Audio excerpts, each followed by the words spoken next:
Hello, Warlords. Welcome to SAGA Thursday, the show all about the skirmish miniatures game by Studio Tomahawk. I'm your host, Rodge, and I'm joined by the immortal Andy Lyon. How's it going, Andy? Very good. Thank you, Rodge. Good to speak to you again. Yeah, it's been quite a while since we've had you on the show. You know, a lot's been going on. I thank you for coming back. And it's probably since, I don't know, when second edition came out, because I know you helped me close out a few of the first edition war bands. I think Militus Christi, maybe, right at the end there. So I don't know how long second edition's been out. Before we retired them all, 3 years, but there are people out there still playing first edition. So, thanks for helping provide a resource for those folks. So you're over in the UK. I'm drinking a morning brew here. I don't know if you have a beverage yourself. I've got a coffee. It's just after 5 p.m., so it's a little bit too early for a beer. All right. It's Friday, so... Yeah. Well, we're going to be chatting about Jomsvikings mainly today, and you've generously agreed to step up and fill this role, kind of a underdog faction, maybe not as well represented as others. Now, you have, I believe, I heard, taken these to an event. Is that right? I would take these to any event happily. These are the big boys. These are the ones that will get the job done anytime. All right. Yeah, I'm happy to hear that. And we're going to, I guess, kind of jump right in with the equipment options here, as we like to start it. So Jomsviking Warlords, Hearthguards, and Warriors can be equipped with heavy weapons. They can just be your guys on foot. It's just about the most simple equipment options list you can have. 3 troop types, including the Warlord, 2 weapon options, that's it. Mm-hmm. No levies and no mercs to gum it up. No mounted to worry about having to paint. This is the traveling man's warband. All right. Glad to hear. So do you like to take the heavy weapons? Are you kind of depending on what you're seeing with your opponent? Do you have both waiting in the wings? I tend not to use them. I just tend to go vanilla. 3 points of Hearthguard, 3 points of Warriors. Occasionally I'll put one point of Warriors in with heavy weapons, but 9 times out of 10, just go with them as they are. Okay. Well, that's interesting. I think one of the reasons people might go towards the Jomsvikings is their Vikings can't take heavy weapons, and that's a crime, just according to some people. So if you want to break out your heavy weapons, the Yoms are the way to do it. I definitely think the heavy weapon warriors could be tasty in certain situations, but you like the vanilla sword and board boys. So the heavy weapons are useful if you're trying to destroy an objective or something. The +1 bonus is good there.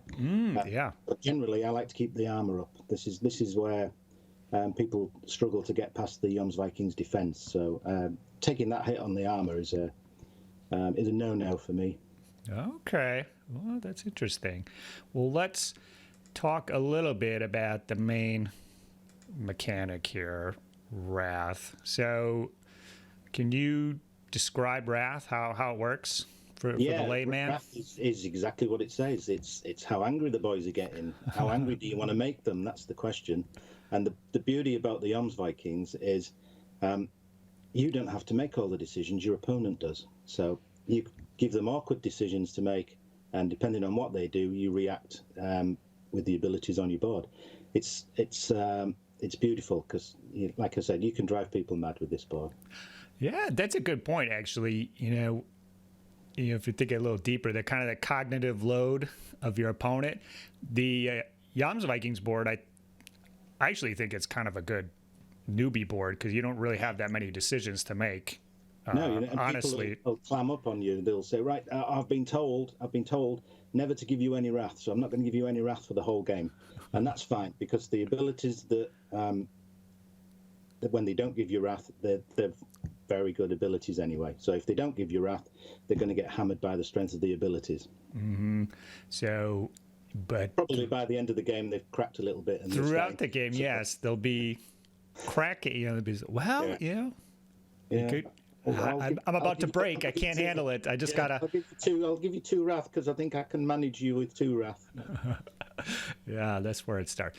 So yeah, about half the abilities require wrath. About half of them do not. There's some additional ones mixed in with the basic abilities, which we'll get into. Yeah. So the basic gist of it is the Jomsviking player can activate an ability with a Saga dice. It could activate multiple units. It could do something nasty. The opponent almost always has the ability to just cancel it. So that's kind of a bummer for the Jomsviking player. But anytime it's canceled, they have to give the Jomsviking player wrath tokens. 1, 2, 3. I think one of them generates up to 4. And then these wrath tokens can be used on some additional ability, really kind of nasty abilities in some ways. They open up the battle board and let you do meaner stuff. So the decision, do you give the Yoms wrath or not? And you'll hear the advice, never give them wrath, but I don't necessarily agree with that. It's at certain points you gotta let something through. I think is people that have gone completely the other way and given wrath for everything. And wow, that would be 15, interesting. 15, 20 wrath tokens, and their thinking is they're going to give you that much wrath that you can't actually use it all. So so once you've reached a saturation point, any extra wrath that they can give you on top of that, you're not going to be able to use. Mm-hmm. But they're wrong. They're wrong. That you can shed 15 wrath in one turn, no problem. That's interesting because you can kind of flip it back on a Jomsviking play. Yeah. I've played them several times. They're fun to play, but if you gave me all that wrath, then I wouldn't know what to do or what's going on. I would be confused what's going on. So I think if you're playing against Yoms, play a game. Don't give them any wrath. Play a game. Give them every wrath you can. See which works better for you. I think you've got to look at the situation and decide what's going to hurt me most: giving him a couple of wrath or taking the hit of the ability he wants to play. So you have to decide on the spot really when you're going to do that, and not have a game plan, because if you have a game plan, it never works anyway. Mm-hmm. Yeah. So for the most part, you kind of let the Yoms do what they're going to do, but if there's going to be a serious knockout blow that's going to be dealt to you, that's probably the time to use the wrath and buy yourself a turn. Hopefully you could do something with it because it's coming back double next time. You're building up problems for next turn, but in some scenarios you don't know when it's going to end. So maybe you want to give them a bit of wrath on turn 4 and there might not be a turn 5. So that's a good point. The end game. Well, once we go through everything, we'll have to talk a little bit about the end game, because that is kind of a special challenge for the Yoms, or it can be. Yeah. Just loading up your final turn, you're going to have to take a different approach. But we'll get into that at the end. You need to cover the bases there. You can easily make a mistake if on your first couple of games with Yoms in that respect. So let's jump up to the top of the board. So we've got warrior activations, Hearthguard hero activations. These are the same as before.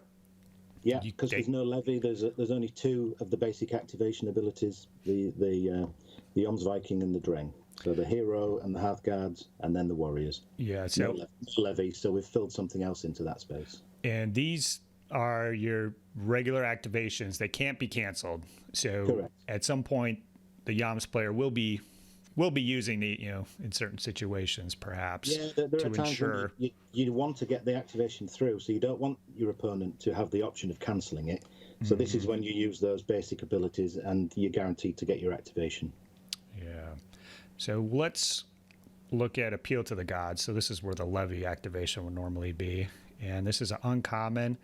It's kind of like activation pool, but not really. So this is an activation phase, though. You can use it in the middle of your turn. Yes. So there is no activation pool on the Jomsvikings board where you take a rare dice and cash it in for two more dice. And you don't need a rare dice for Appeal to the Gods. You only need an uncommon dice. And the problem is you're reliant on having some wrath. So if you've got no wrath, you can't use this ability. Yeah, so it's spend 1 to 3 tokens. For each token spent, take one of your available Saga dice, roll, and place it on your battle board. So this is, you got to have some wrath, obviously, but this is like an active kind of turn thing. You do it during your turn. And so, I mean, can you refill the abilities that you used already? Pagan Faith and... No, you can only use each of the advanced abilities once, and you can't refill it for next turn. Once a dice has been on it or played on it in the turn, you can't reload it until the following turn. Okay, yeah, that's very good. Gods, you can reload Appeal to the Gods. So if you've got one dice on there and you've got, let's say, 6 wrath tokens, you spend 3 of them, you trigger the ability, you spend 3 wrath tokens, you roll your dice. Let's say you get one of each, a common, an uncommon, and a rare. Mm-hmm. You put your common and your rare on abilities, and you put your uncommon one back onto Appeal to the Gods, and then you can play it again because you've still got some wrath left. Yeah, baby. So this can keep you going. If you've got a lot of wrath, then this is perpetual motion. Mm-hmm. I like the sound of that. Anytime you could do that in Saga, there's trouble afoot for the opponent. You can keep going till your arm is exhausted with this one if you've got enough wrath. Mm-hmm. Yeah, so basically if your opponent tries to cancel activations or something, they'll give you wrath. If you have Appeal to Gods up, you can immediately spend that wrath and kind of redo whatever it is you were trying to do. Yeah, so you can create... Yeah, throughout the turn, because it's, like you said, it's an activation ability, not an orders ability. Mm-hmm. So you can kind of force things through as long as you have a dice here. Let's move over to combat bonus. It's looking pretty good here. You gain 2 dice. Twice as good as everybody else's. Mm-hmm. Or they can give you 1 wrath. So this is the first one they can cancel. This is the first decision your opponent has to make. Mm-hmm. Now, when I play, I will tend to put dice on here fairly regularly. Are you the same? Yeah, 1 or 2 dice on there is fantastic because you're always going to get shot at by somebody, and 2 defense dice against shooting. Yes, really that's good. Pretty good. Yeah, very good. I'm liking it. You can use it for melee shooting or shooting reaction. Yeah, so. Now you might think, it's a shooting there. They don't have any missile troops, the Jomsvikings, because you've got basic armaments and you've got heavy weapons. So why has it got shooting in there? And we'll come on to that later on in the advanced abilities. Yeah, there's a little something up their sleeve there. Can catch people out. And finally, Fury of the Pagans here. So this is the bread and butter, the reason someone would play the board. Yeah, this is the mobility ability, this one. This is what gets the army moving up into the faces of the enemy. Mm-hmm. So it's an uncommon, activate up to 3 units, and each one of these can be canceled individually. So, and it's only 1 wrath. So when I each one, am canceling things for Yams, typically it's this one, because you're 1 wrath, I can deal with giving you 1 wrath for shutting down an activation. What can he do with 1 wrath? What can he do with just 1? Now, it isn't uncommon, so... Yeah, that's the thing with this board. You do need to roll a couple of uncommons if you can. You get pretty sad when, at pivotal turn 3 or 4, and not having any uncommons on those turns can really put a kink in your plans. This might be one you might even want to, on second turn, first turn, you just put a die in there, depending on how many dice you're generating, and just kind of leave it on there. I know I always did that with the pagan peoples, kind of just making sure I would have something for next turn at least, in case of a worst case scenario. Do you ever do that, or are you spending them all? Oh, I'm generally emptying most of the board every turn. Okay. Just there's maybe 1 or 2 I'll leave on down below.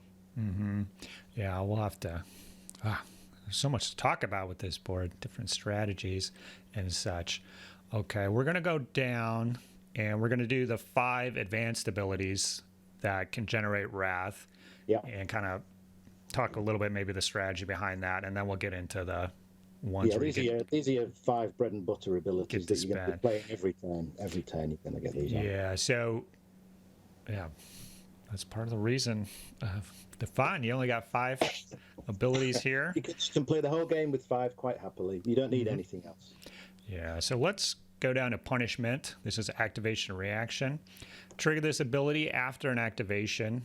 Saga ability has been triggered, but before it's resolved, the ability is canceled. Or they could give you a Mighty 4 Wrath tokens, which is pretty steep. The most you're ever going to get from one ability. So the downside of this, if they take the punishment, obviously is going to be bad. Situational. You don't want to just punish the movement of a warrior unit, unless it's a game-winning objective capturing move. Yes. So you want to save this for things like the Welsh board when they activate the horsemen and activate all of their mounted units. So if you can target that's some big bang activation abilities, then it's going to affect more than one unit. What it can't do is it can't cancel an activation that's used with determination or a we obey, because it's only after an activation ability has been played. So, but what it can do that a lot of people don't realize is an activation saga ability isn't just an activation of a unit. So if you look at the Viking board, you've got Njord, which is where the Warlord removes a fatigue from every unit within medium of him. That's an activation saga ability. So you can punish and cancel that one. You can cancel the Welsh taunt activation, where they're going to try and pull you out of cover. You can punish that and cancel it, because that's an activation ability. Anglo-Dane Warlord, armor and fatigue recovery. Yeah, that would be a very tough decision for that Anglo-Dane Warlord if they weren't expecting this to come. I think that's an activation, isn't it? Are you looking at it right now? Looking at the Anglo-Saxon, that's right. Or Anglo-Dane. I mean, there is an Anglo-Saxon Anglo-Dane, it's an activation Lord of War, yeah. Yeah, you can punish the Anglo-Dane Lord of War ability. Yeah, so that's a good point. We think of activation abilities triggering units, which they frequently do, but just kind of a generic saga ability that does something is typically an activation ability as well. Activation is really referring to the phase of the turn that the ability is played, rather than what it actually does. And some of those, you're right, are pretty nasty. So look at the Scots with reach. I mean, they like to get all their non-missile troops. We'll punish that one, or you can give me 4 off tokens. And so will you kind of load this up with your first rare, or is it kind of dependent on the opponent? Because the ability says that your opponent's got 2 options. They've actually got 3 options. You're making them decide between 3 things. 1, cancelling the ability and giving you some wrath. 2, they will not let the punishment. Sorry, they will be punished and lose their activation. Or 3, they won't activate the ability that they were going to do. So let's say the Scots have got reach loading up, and you put punishment on there. It's a deterrent to them playing their reach ability, because they know they're just going to get punished. Absolutely, that's a good point. And I would say even there's another option if they're thinking about just activations, where they put an extra die that they don't even need, just in case you cancel it, so they're doing one less ability somewhere else, and then it's up to you. If you see that it's going to get it through anyways, fine, I'll just let it go through, save it for the next one. They'll double up and make sure they get the activation off that they need. So put the die down, take it easy, let your opponent worry about. Leave it on there. Let him stress about when you're going to play it. Play it on their multiple activations, because that's where you get the best use of it. But it's a great one. And if they want to cancel the punishment and play their activation, then you're going to get 4 off tokens, which come in very useful later on in the board. Absolutely. All right. Now, I should have asked earlier about warrior sizes, even Hearthguard sizes. What kind of unit configurations are you running? Because with multiple activations, you know, for cheap, maybe you could see multiple smaller units, maybe. I don't know, is that how you like to do it, or you like keep them big? I like to keep all of my units to be effective fighting units. So I'll put generally 3 points of warriors down as 3/8s and 3 points of Hearthguards as 2 6s. Okay. And that's 5 fighting units there, good strength fighting units, and your Warlord makes 6.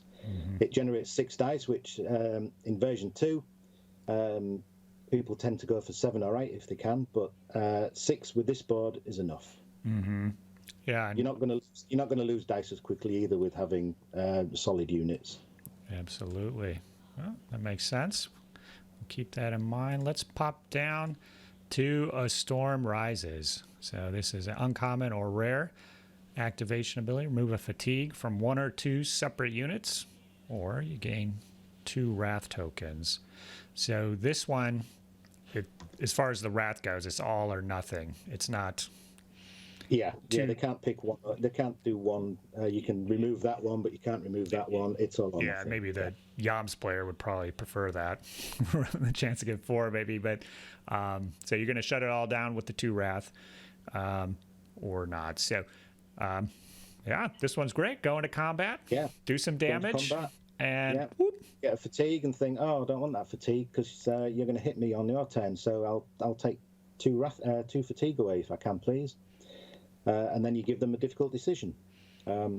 It's also good for getting your armies moved up quickly because you can double move up and then remove the fatigue off from your second move. Yeah, so for 2 uncommons, you could activate 2 units of charge, fight, and then the second one just peels off the fatigue. You're as good as you were before you went in. I think the weakness here for this one maybe is the uncommon, or although I guess the rare, if you can't burn it somewhere else, this will be a good one. I mean, there's at least one other ability where that rare is probably going to get parked, but but you're forgetting the fact that the Viking dice always roll good rares. Okay. That's not a problem rolling rares. Yeah, if you can't burn them for activation pool, maybe it'll end up here once. They all go on the board. The surplus of rares is accounted for. So, another. Yeah, so that's a good solid ability. And generally you get to take the fatigue away because people don't want to give you the 2 rough. All right, well, let's go down. Armor of the Pagans, another good one here. So uncommon, or just a common. So that's good. Yeah. Melee, first use shooting, and increase your armor by 1 or gain 2 wrath. So another. Yeah. This is great because you're getting shot at. Your Hearthguard are getting shot. You don't want to lose any because you've only got 2 units of 6, so you bump their armor up to 6, and then you can weather that storm. If you've got a dice in the combat bonus, you can get 2 defense dice as well. So in combination with a couple of defense dice, it makes them on this one shooting anyway pretty impossible to kill any. Yeah, gotta love taking those Hearthguard from 5 to 6. Most boards, that's a 2 die ability, at least on a couple. So just getting it for a common, that's a steal. It's got to be good. Yeah. Well, people tend to not want to shoot at Hearthguard unless they're mounted anyway, because they know they're not going to get many hits through. So then, if they want to shoot at your warriors are now armed the same as Hearthguard if you can play this ability. That's true. Yeah, they might change their battle plan a little bit if they know. With this one, a couple dice and a combat bonus, that is probably not going to amount to anything. They'll probably just change how they're doing things. So, yeah, that's cool. Get inside their mind. Yeah. All right, we got 2 more on the wager side of things. Our favorite Nordic Tempest. Any die will pop this sucker here. Resolve a shooting attack against an enemy unit with 3 bonus dice, or they gain 2 wrath tokens. And it does clarify no saga abilities can be triggered, so you can't add anything from combat bonus. This isn't what we're talking about, but your opponent can't pop any defensive abilities either. So that's right. Because you're not activating a unit to shoot, you don't actually generate any dice. That's why it's telling you take 3 bonus dice. So the 3 bonus dice is the entirety of your attack pool for this ability. Okay. Now, what's your kind of strategy here? I mean, are you popping this one every turn? Generally, definitely. Yeah. Every time. Yeah. Now you can target anything. So what are you going for? I play Yams. It depends how your opponent's deployed. I mean, if he's deployed with trying to get as many Saga dice as he can, and he's got a couple of 4-pack warriors hiding in the corners, you can take a pop at one of those. You've only got to get one hit through. If you're shooting at warriors with 3 dice, you're going to get 1.5. So you're going to at least get one. You've got a 50-50 chance of saving it. So you've got a 50-50 chance of taking a Saga dice off him. Mm-hmm. Now, another good place to use it is on units with resilience that have taken a couple of fatigues already. Yes. You can try and pop another one on before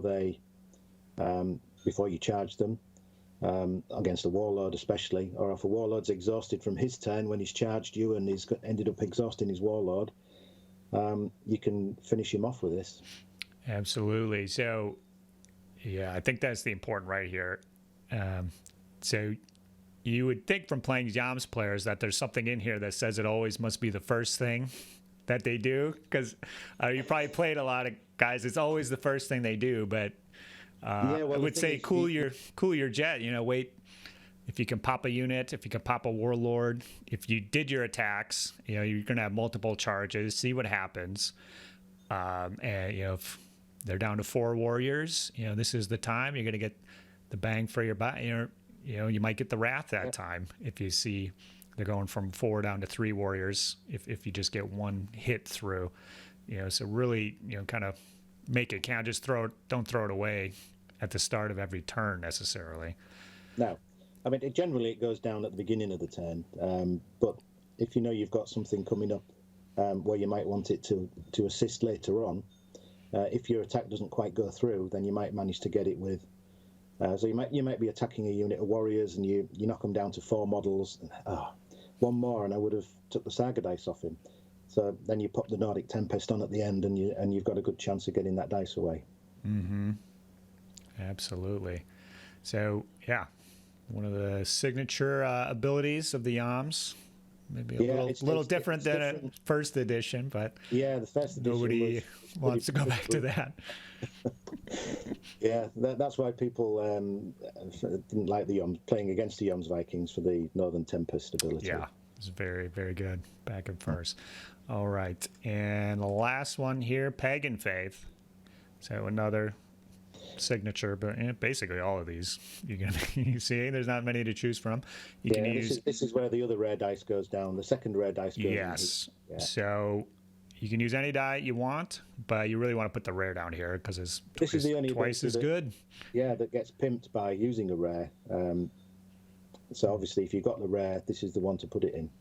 So gain 3 attack or defense dice, or gain 2 Wrath tokens. Your opponent chooses which. If you use a rare, you resolve it a second time. So you could get attack the first time, defense the second, all attack, all defense. They could cancel the first one, let the second one through, you change their mind. Twice. Yeah, you can get 6 dice or 4 Wrath if it works well. Mm-hmm. Okay, so Pagan Faith, you kind of talked a few different times about being defensive. So are you using this for defense dice or? Mostly defense dice, yeah. Mostly defense dice. I mean, some of the other warbands have got some big shooting abilities that can really upset you. Yeah. So 3 defense dice against shooting, and if it's a rare, 6 defense dice against shooting.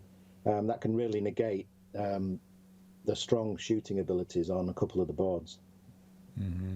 Now you said you like mostly just the sword and board guys. So are you even like waiting for the opponent's turn to close ranks and then pop this, or you just gotta be more proactive when you're going in for the attack? We don't close ranks very often. That's just not the way it's done. It's not the Monty approach to things. No. That's for Anglo-Danes and people like that to do. The Anglo-Saxons, yeah, they're the closing ranks people. Mm-hmm. Well, yeah, I could see play with combat bonus, 2 die, close ranks. If you have Hearthguard or something, Yeah, if you're defending an objective, then that's acceptable. But These are the go get 'em guys, not the sit back and hide behind the shield guys. Mm-hmm. So, all right. Okay, so you've had those 5 abilities now, and over the course of a turn or two, if you played them correctly, your opponent should have had to give you some wrath to avoid the results of those abilities. So let's assume that you've got a nice player, a sensible, intelligent player who's given you a bit of wrath to play with. You can then use that on the next 5 abilities. Absolutely. So you're going to be loading up your dice primarily on these 5 abilities for generally most of the game. Definitely at the beginning of the game, definitely, yeah. But like I said, you can play the whole game just with those 5 and still have a strong competitive warband. Mm-hmm. But during your turns then, which maybe you'll say when we get to it, but are you going to leave a die on one of the following 5 abilities? Well, some of them, a couple of them are for your turn, so you're not going to leave the ones on that you're going to use in your own turn. So the activation ability, Song of Steel, and the Legends Orders ability, you don't need them in your opponent's turn. Okay. So if you're going to leave something on, it's generally Yamsborg and Homegang. Okay, well, let's get into Homegang. Now, unfortunately, they still do cost Saga die. Cool. If they were just totally powered by wrath, that would be amazing, but not the case. So the effectiveness is on a sliding scale. The effectiveness of the ability is on a sliding scale by the amount of wrath that you spend. Mm-hmm. So we're going to see that on pretty much almost all of these. So this is a melee. Spend 1 to 6 wrath tokens. For each token spent, gain 1 attack or defense die. For each die gain, your opponent must discard 1 of the same type. So if you're going for attack, they're losing attack die. Now, so the weird thing is, if you gain defense dice, if they haven't gained any defense dice through abilities or something, that's kind of, so generally you wouldn't do that. But playing Scots or Last Scots, Romans, there's plenty of boards that can pop out. The Scots that you mentioned, this is the one that really yanks their chain. Because the Scots, the sequence of abilities that they have to play to get their counter attack off, they've got to build up some defense dice. So they spend 2 abilities building up 4 or 5 defense dice, ready to counter attack, which gives them attack dice equal to twice the number of defense dice they've got.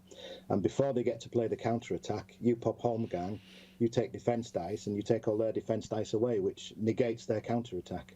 Absolutely. And so we're past the point of cancellation. This is going off. They made their decision. You've got the wrath tokens. They can't stop it once so they've lost all their extra bonus attack dice that they were going to get, and they're sat looking at you with all your defense dice that were their defense dice. So yeah, that's good. Defense dice can be annoying, and they're I can't really think of any other abilities that really strip it. You've got to time it right. It's very rare to deny your opponent defense dice once they've got them out there. So we've got Homegang and Yamsborg. Yeah. So Yamsborg is uncommon or rare. Spend 1 to 6. For each token spent, you may reroll 2 dice during this melee. Each reroll lets you reroll 1 attack or defense dice. So from the way I'm reading it, it sounds like you can kind of play it by ear. If you roll pretty good and you don't want to use any, or you can save it for a defense, you don't have to commit to one or the other. Up front. If I've got the wrath to use, I'd generally use it on Homegang. Okay. Yeah. Yamsborg would be second choice out of the 2, but it's a useful one to have left on the board towards the end of the game, for when you get that potential last turn, when he wants to pile the wrath on you because he doesn't think you can spend it. Mm-hmm. All right. Yeah. Good ability, but yeah, I agree. Homegang is a little better in my mind. Just removing enemy attack dice is also it's giving you dice and taking dice away, which is as opposed to Yamsborg, which is a reroll. Now a reroll is just the same as having an extra dice, basically.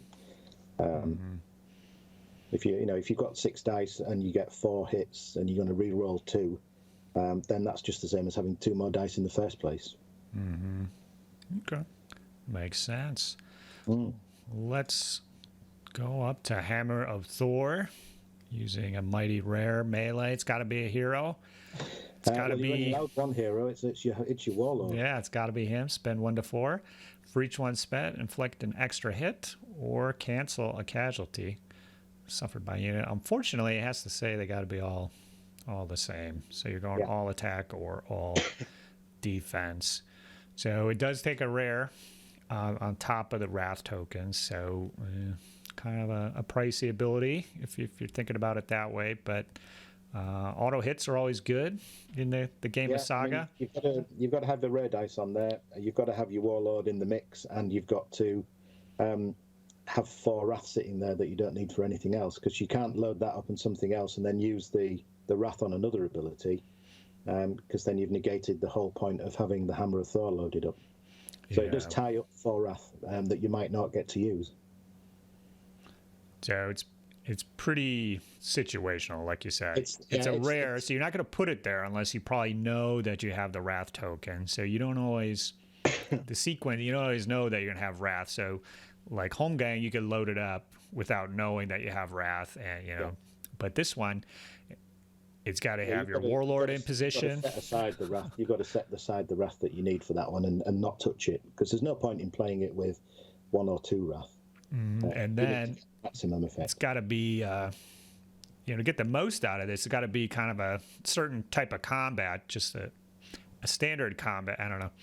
When I think about the extra hits, well, I got to go against Hearthguard or the Warlord to make those extra hits worth it. Or, to cancel casualties. Well, I got to be doing something kind of suicidal to, really make it through, going to like 6 Hearthguard fresh, but I just want to make sure I live and set up something else. So kind of situational based off that.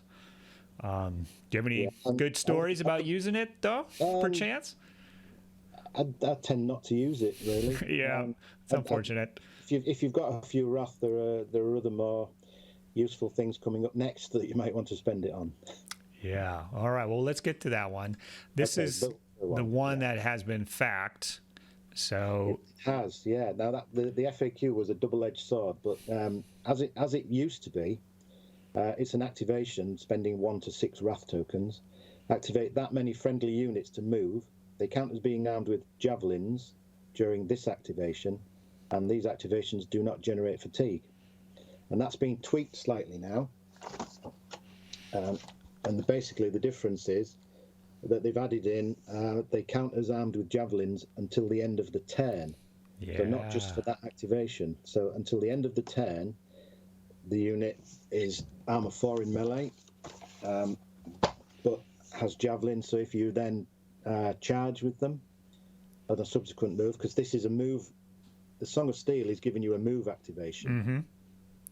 So basically, you're going to move a unit up, then you're going to play Song of Steel, and move them again, which doesn't generate fatigue, and they throw a javelin. So you can get a double move with javelin shots for up to 6 units with 1 common dice, and that can really mess people up. If you've got 2 6-pack Hearthguard and your Warlord for 4 more dice, and you get javelins in there, and then now you can charge on the following activation and get a +1 on your attacks because you're armed with javelins. Or you could just stand and shoot again with the normal activation. That's true, and you got the combat bonus up top. Combat bonus, and 2 die, per. Yeah. This is an amazing ability. When you think about comparing it to Homegang, if you have 2 Wrath, you get 2 attack dice and deny them 2 attacks. Well, you get to activate like 2 whole units and get 2 whole shooting phases, and they don't generate a fatigue. So this is really where the money is. Hearthguard, you send the 2 6-packs of Hearthguard up, and that's 12 shooting dice. Which is better than 1 or 2 attack or defense dice from Homegang. So this is the ability that stops people giving you Wrath, and now they've improved it. I'm wondering if it's going to give people more reason not to give you Wrath. Yeah, maybe. There is a downside. If you're armed with javelins, your armor's 1 less. So if somebody's got an activation reaction where they can charge you or something, then they might be able to put some damage on you. That's true, yeah.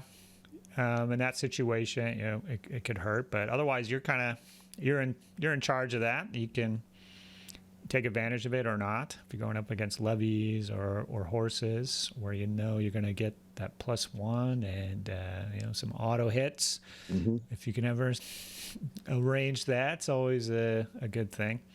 Take the dice out of the equation. So Song of Steel is excellent play. Yeah, if you can get a couple of wrath, if you try and punish somebody's multiple activation, and he wants to get the activation off, and he gives you 4 wrath, you've got Song of Steel for 2 turns for 2 units.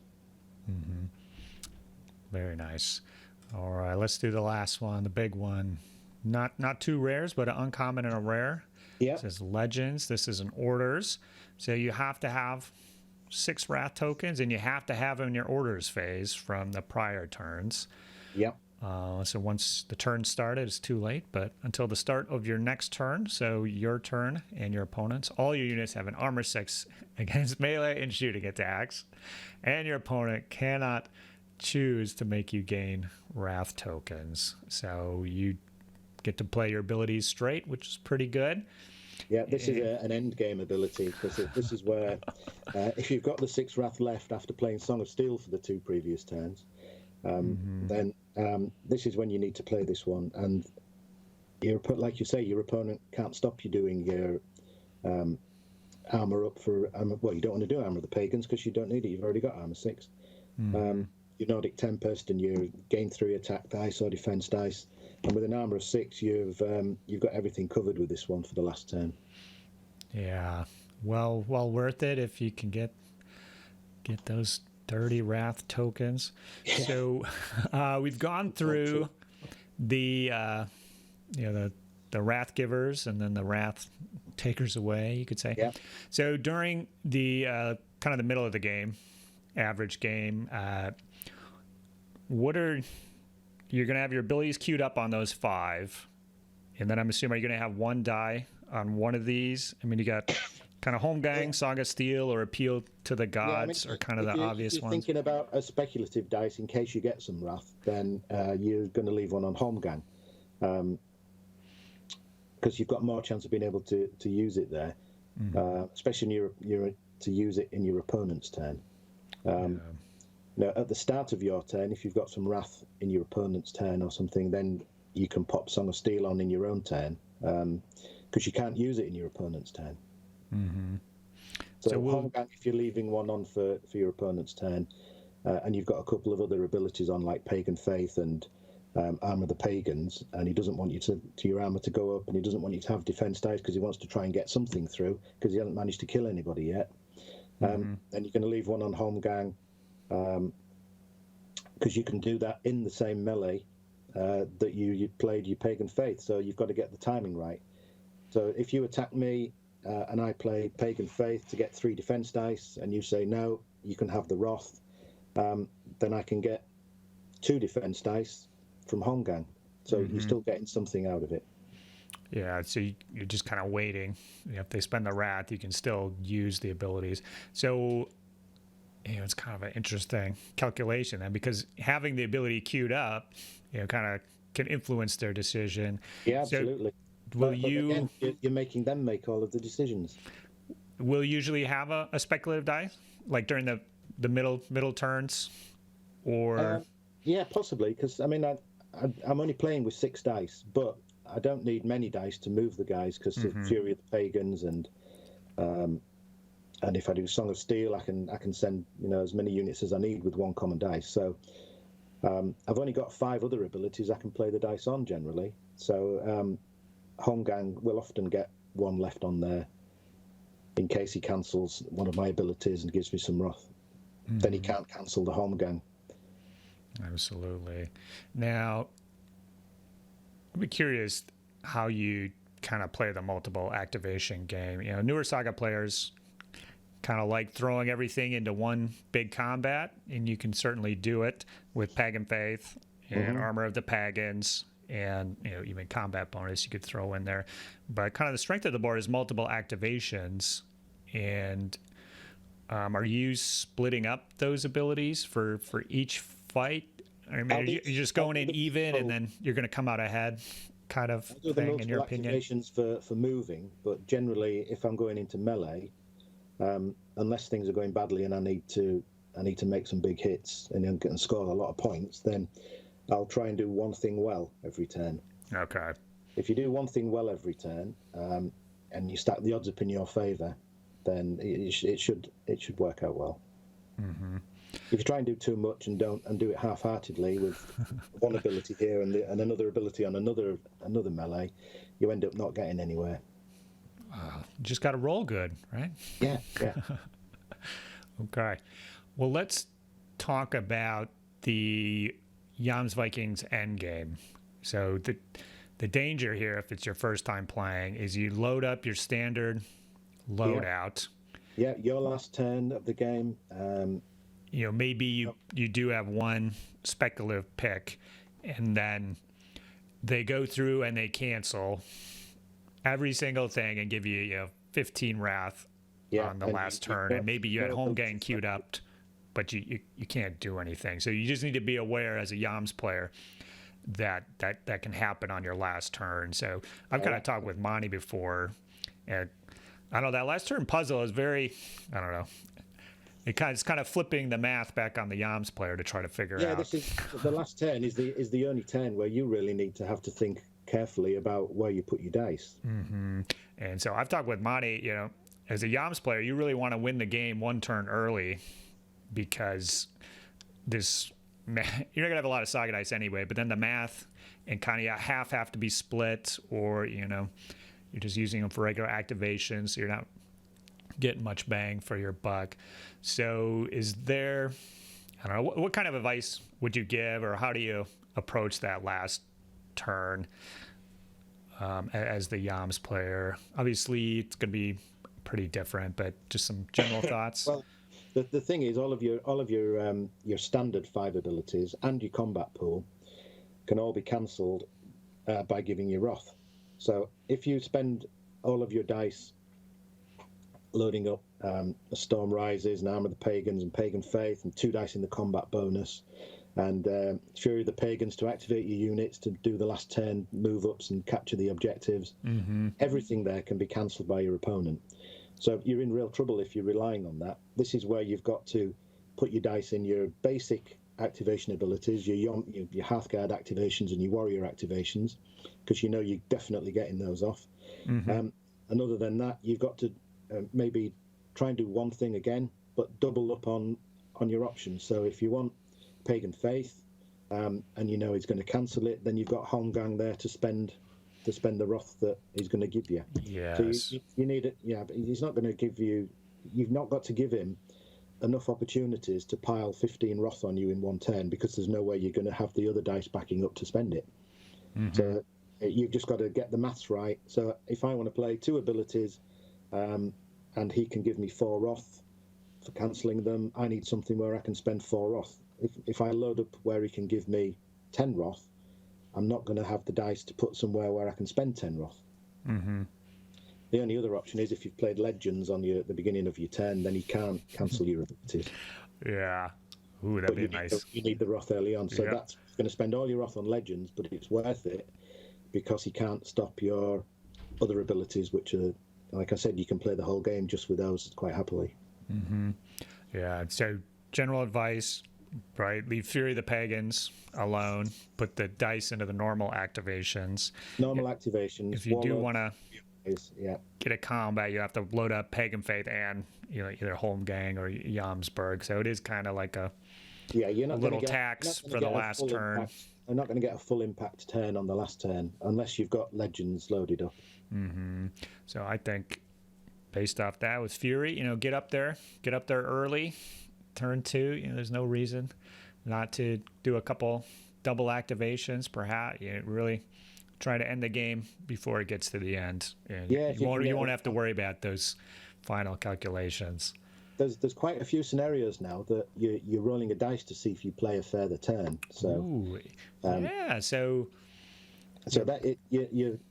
are the scenarios where the Jomsvikings don't have to worry about the last turn effectively, because your opponent has to then think, well, this might be the last turn. Am I going to give him wrath on everything, hoping that this is the last turn, then he can't spend it? And then you roll a dice and you get another turn, and you wipe him off the table. That's true. Yeah, you could spend. Well, I think we're gonna have another turn, so I'm just gonna load up business as usual, and you have to assume that the game up to you. On. Yeah, yeah, it's up to you so whether you want to assume the game's going to go on. Then you've missed your opportunity to punish me on my last turn. Mm-hmm. So yeah, that's a good point. So, Jomsvikings, fun to play overall, I would say. Yeah. I think. Yeah, I mean, if you look in the front of the book, they're given us a 3-star difficulty warband. I think the 3-star is for your opponent, really, not for you. You can load this board up, the same abilities every turn, and just have a great game, a really competitive game, without getting any wrath. And all of the hard decisions are made by your opponent. So the 3 stars refer to your opponent and all of the problems he's going to have, not you. Mm-hmm. Yeah, I agree. For most of the game, you just got a few abilities. You're kind of doing the same thing every time, and sometimes it's really fun to play Saga that way. And sometimes you want more, but I kind of feel like with the Norse scales is similar. You kind of just do the same little run every time, and take a load off. Yeah. Turn 4, your opponent is going to get pretty fed up if you're moving up and he's trying to shoot. You're moving up with Fury of the Pagans for 1 dice. You've got a couple of dice in the combat bonus pool, so you're moving up. He's trying to shoot you, and you're spending 1 dice and saying, 2 defense dice or 1 wrath. And he thinks, I don't want to give you wrath, so there you go, have 2 defense dice, and he shoots you, and you put your armor up with Armor of the Pagans because he doesn't want to give you wrath, and he's not getting anywhere with his shooting, and he gets frustrated. And then by turn 4, he says, you can have the wrath now, you can have the wrath. And then in the end game there, you come in with Song of Steel and javelin him, and it's really disheartening for some players when they're struggling for half the game against your basic abilities and not getting anywhere, and then they start giving you wrath, and you come in with a whole new set of abilities. And they still don't get anywhere. And it's kind of like their fault too. Yeah. So yeah, I think for events and stuff, so events typically have objective type scenarios. So when you think about the strengths that you need for tournament play warband, having infantry guys going for objectives, is good. They got it. Some kind of efficiency. For the Jomsvikings, they've got good activations. They can activate multiple units. They can move twice and remove to the fatigue. They can go very defensive. Nobody's going to shift them off the objective. Mm-hmm. You gotta, they can use the activations for anything. So if they got to scoot with those objectives, get out of there, they can do that. And then the shooting defense is really quite good. Like you say, you got 2. You've got an armor up. You've got defense dice, and you've got 2 defense dice for every combat bonus dice you spend. So you're going to run into some warband that's going to be trying to shoot the tar out of you. So having those abilities, is really a pip in their favor. So on the surface, they got the stuff. You said you would take these to I don't know, any event. You just feel good. You like playing them. Feel good about strength and stuff fun, like that. Yeah, fun to play. Really good fun to play. Solid. There's no weak link in the army anywhere. You haven't got levy to worry about finding a dice to activate them. You can activate any of your troops on a common dice. Mm-hmm. Yeah, that's awesome. Yeah, just an overall fun warband to play. No mercs to worry about either. No mercenaries to slow you down. There is a legendary warlord that I think would be very interesting to play because you make the wrath decision for your opponent, I believe. So you always decide whether to use. So that'd be a very different play experience using that fellow. So if you're playing an event with the legendary, I don't know, have you ever used that guy? Some events will let you take a legendary or warlord or something like that. A few years ago in the German Grand Melee, there was a couple of players that had him. Were playing Jomsvikings, so they've only got 20 Hearthguard because he can only take Hearthguard. Oh, okay, yeah, that is a big difference. So you've got 20 Hearthguard because you can only have 5 points of troops because the Warlord costs a point. So you've Ooh, only that got, is a tiny force. Wow, yeah.